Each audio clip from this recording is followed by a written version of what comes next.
Hey, True Believers. Chris Mack coming at you today with Green Lantern issue 85. And DC attacks the youth's greatest problem: drugs. Oh, man, I've been wanting this book for a long time. And by golly, do I wish that this was an original version of this book. But alas, it is a facsimile. But surprisingly, none of my local comic shops had a print, so I had to get it online. And I'm glad that I did, because I've never read this, and just being able to finally read this in its entirety was a treat for me.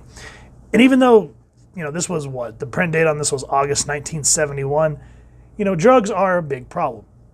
But the way they it reads like a PSA on the cover, you're just kind of like, wow. But it is what it is. The creative team on this was absolutely spectacular. So the story on this was Snowbirds Don't Fly. This was Denny O'Neil writing, Neil Adams doing the penciling and ink, Corey Adams doing the colors, and John Costanza doing the the lettering. And the editor was Julius Schwartz. And this, oh man, just listen to the way that it's written. It says, some will say the following story should not be told. There will be those who argue that such events have no place in an entertainment magazine.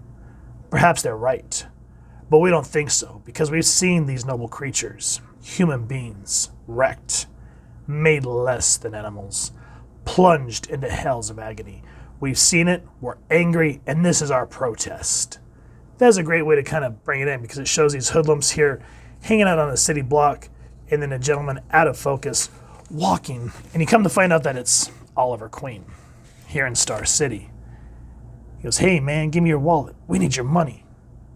We don't want to hassle you. Then don't. Because I'm in no plain mood. My woman just told me she's not going to be home when I call anymore. And all around it's been a bad night. Step aside, kiddos. Let's not cause each other grief. And anyway, they go for it. And this is Green Arrow, so he just goes to town on these guys. However, this gentleman here has a secret weapon, which is a crossbow. And in terms of visual storytelling, like the way Neil Adams is able to complement Denny O'Neil's work, it is just spectacular, especially how they're focusing on the arrows, which is ironic. Hence this close-up of him going, my God, and hitting, getting hit in the chest. And remember, this is 1971. There was no cell phones yet, so he goes to a telephone, out of order, and he starts asking a policeman for help. Go home and sleep it off, fella. Ends up trying to go to the emergency room. We're very busy tonight. Could you come back in the morning? Isn't modern civilization wonderful? And he just passes out. And that's just a great way for me to have some social commentary that doesn't feel preachy and feels organic to the story, because Ollie here is bleeding out and needs medical attention, which starts the next beat of the story. He calls Hal, says, I need your help investigating something. And so, of course, we get some classic Green Lantern artwork. And then, just like at this time period, Green Lantern and Oliver Queen, the Green Arrow, on the case. And he's saying what's weird about this whole thing is this is one of my arrows. They possibly have taken Speedy, because apparently him and Speedy had not talked in a long time. And so the story basically boils down to these gentlemen here waiting to get another fix, which was supposed to be... Where is the dude? This guy here, and he goes, I need my fix so bad. But of course it's not going to come, and they're talking about, oh man, I need it. My stomach's starting to turn, because they're going through withdrawal. But of course, Oliver just comes in full tilt, and he goes, Speedy, I can't say I'm surprised to find you in this hole. And just listen. Because apparently, think about this. At first, Speedy's thinking, you're not surprised I'm here? Nah. When you vanished, I knew you had to be on the trail of these baddies. I figured you're playing undercover agent. Sure. Secret operator Speedy. That's me. I ought to try out for the funny papers. So Oliver's under this impression that Speedy's undercover. Now, what I'm trying to get at is at this time period, parents were ignorant. So he's not really getting the message here. And one thing that I want to go through, because I don't want to go through this whole book. I want you guys to read this. This was a treat. It was heartbreaking, considering the fact that the way that these guys are able to escape Oliver and Hal is they give them drugs. And Speedy's saying, come on, you can make your ring work. He goes, well, he uses reverse psychology. He goes, I bet you can't make that ring work. Nonsense. Of course I can. And it says, once again, Green Lantern pours willpower into the mysterious green gem. A willpower sickened by the chemicals polluting his body. A shimmering shape begins to form, a twisted, hideous caricature of himself. The twilight truth of the drug transformed into immediate, tangible reality. By the ring. The slavering, hungry, monstrous. And then just look at this nightmare feel that Hal conjures up because he is on I can't remember if it's crack or it's one of those that you inject, but whatever. Just the artwork here to symbolize what's going on inside his body is phenomenal. And what happens is they finally get to a point where they can talk to Speedy. And he goes, I still don't understand why people want to poison themselves with heroin, pills, the whole sick bag. Maybe I can throw some light on the reason, Green Lantern. Say a young cat has someone he respects, looks up to, an older man. And say the older man leaves, chases around the country, gets involved with others, and ignores his young friend. Then the guy might need a substitute for friendship. He might see it in junk. And again, Oliver, kind of being the analog of the ignorant parent, says, Gee, Speedy, all your tail lacks is a violin. I'm touched, my stomach is. Because every time I hear a sob story, I almost lose my lunch.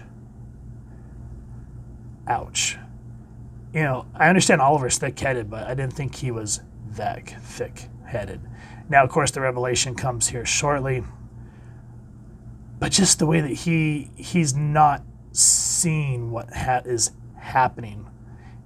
And then the one thing that I will say, even though this book is important in how it launches the future of Roy Harper, is I hate that they basically deconstruct him because, yes, on the upside, it gives us Arsenal. Badass. Downfall is I never really felt like Roy got a solid redemption arc, kind of like how we're doing with Jason with the Red Hood. Now, it seemed like he was kind of on that track with Red Hood and the Outlaws, but then Jason has gone a loner again, and I haven't read much about Roy since. But every time I do, he still has that really hardcore chip on his shoulder, especially towards Ollie for obvious reasons.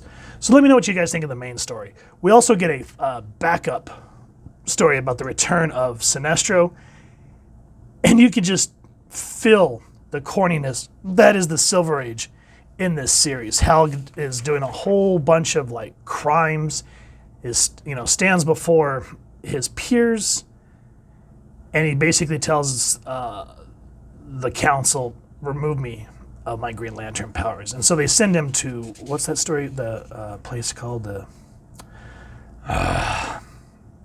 Hold on. It'll come to me in a minute. I think it's called Quart or Quark or something like that, but essentially where Sinestro was sent.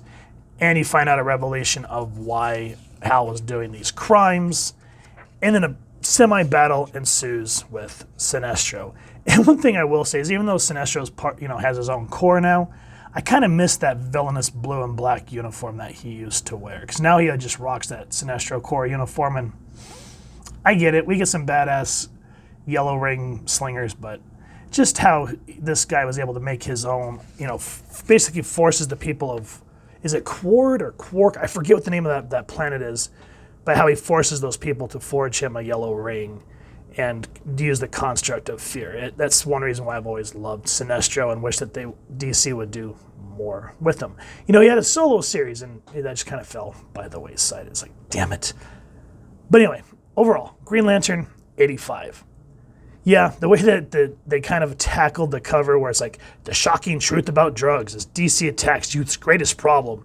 It reminds me of those old after-school specials that you'd see on TV. But the composition, Neil Adams' artwork, freaking spectacular. Especially the shock on Oliver's face when Hal goes, "You always have all the answers, Arrow." Well, what's your answer to that? My ward, Speedy, is a junkie? And then just seeing him there, going through the phases of heroin, I guess is what it is.